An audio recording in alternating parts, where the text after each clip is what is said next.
Hello बच्चों। आज का हमारा क्वेश्चन है वायु में रखे दो आवेशित गोले जिस पर क्रमशः 2 × 10⁻⁷ कूलाम तथा 3 × 10⁻⁷ कूलाम है जो कि एक दूसरे से 30 सेंटीमीटर की दूरी पर स्थित है। वैद्युत बल की गणना कीजिए।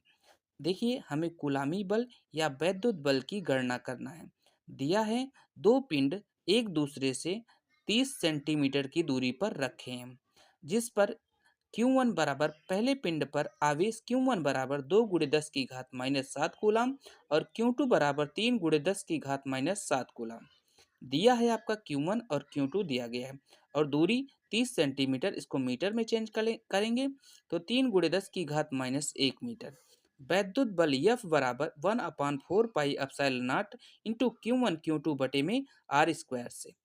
F बराबर चूंकि 1/4 पाई की वैल्यू होती है 9 × 10⁹ न्यूटन मीटर स्क्वायर प्रति कूलम स्क्वायर और Q1 की वैल्यू 2 × 10⁻⁷ गुणे में 3 × 10⁻⁷ Q2 की वैल्यू है बटे में 3 × 10⁻⁻1 और गुणे में 3 × 10⁻⁻1 आर स्क्वायर के स्थान पर रखा गया।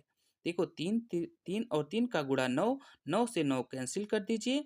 अब 2 × 6 गुणे, अगर आधार आपका समान होता है तो घातें जुड़ जाती हैं। 9 माइनस का 7 और माइनस का 7 बटे में 10⁻⁻1 और 10⁻⁻1 जुड़ जाएगी तो 10⁻⁻2। तो यह बराबर 6 × 10⁻9 माइनस का 7 और माइनस का 7, 7 7 14 और माइनस 9 का करेंगे तो माइनस का 5 गुणे 10⁻2 को ऊपर लेकर जाएंगे तो 10⁻2 हो जाएगा।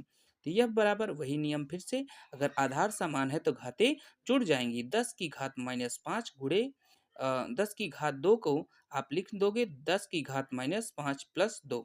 अब F बराबर 6 × 10⁻³ न्यूटन। अतः बल आपका 6 × 10⁻³ न्यूटन का लगेगा। दोनों को गोलों पर 6 × 10⁻³ न्यूटन का बल लगेगा। धन्यवाद।